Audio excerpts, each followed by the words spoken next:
All right, let's go. Let's get right into it. Both in frame. Hello, everybody. This is Mikey-Ice. He's a hip-hop historian, particularly b-boying, documentarian guy, taking all the facts and information. We can talk about how we met during COVID, and he interviewed me, and he shared with me that I was the first locket that he interviewed, and there was going to be many more after that.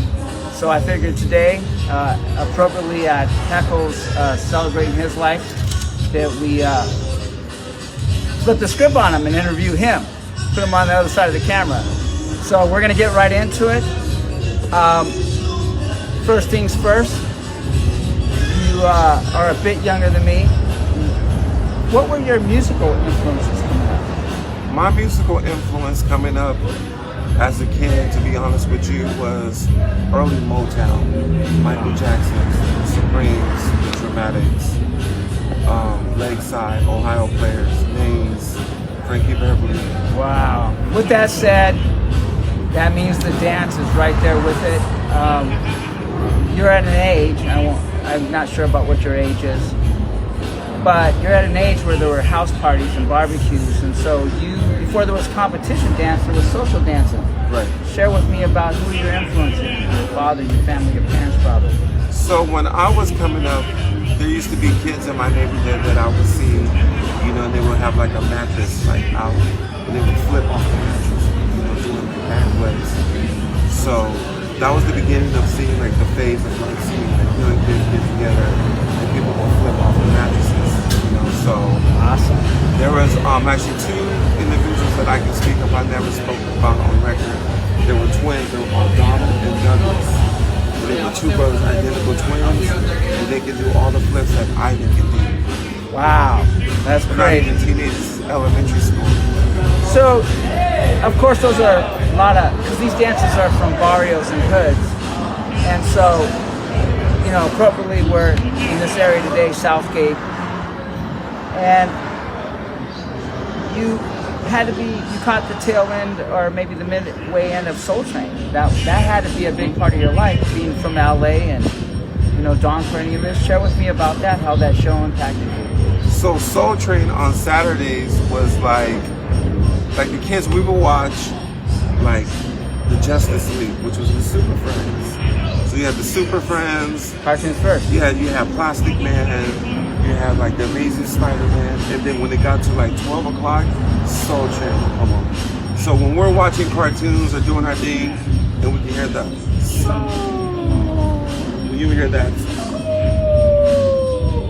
like literally we would put down our stuff, and we would just head over to the TV, and everybody sit down our own. And I don't have to ask, but it was a family event thing. Family. The whole family watched that together. It was wow, it's so sad that it's gone and my son didn't get to grow up with Soul Train.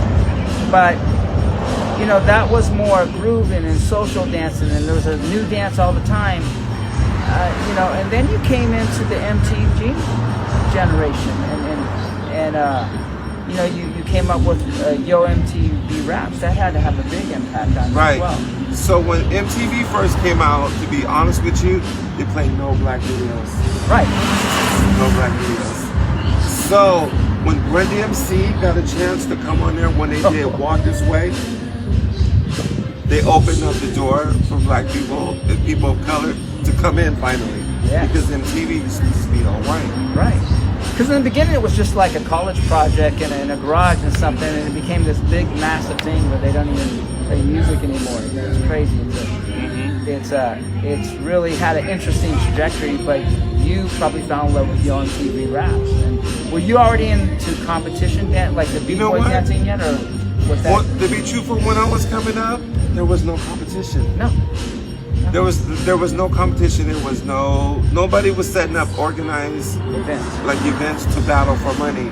When we battled, it was like, okay, who lives in those apartments over there? Jose? I'm gonna go over there and battle Jose. So once I battled this guy like next door, he would go to school on Monday and spread the word, and that's how your reputation builds.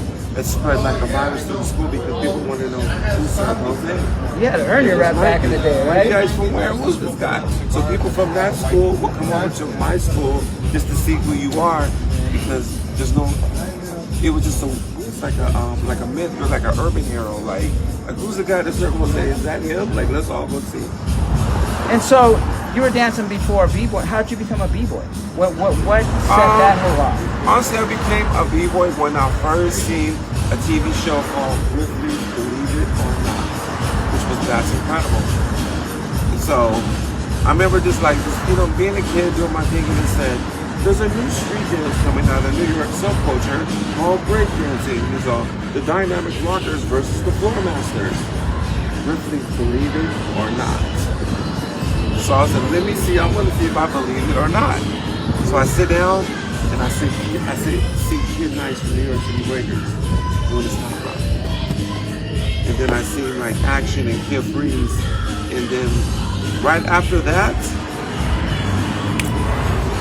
instantly, like probably a week after that, kids around my elementary school was doing footwork. It's everywhere. It was like a wildfire. Yeah. This thing was just like right out of control. Before B Street came out. Yeah. Before breaking, there was no movies that had to do anything with street dancing. Yeah, this is just still like innocent. This is just like, oh, I heard like we seen it on the TV show. We seen it on TV. Movies came after. So you obviously became a b-boy. Were you in a crew? No. When I first started, I was solo, and my name wasn't Mikey-Ice. What was your name? Little Uprock.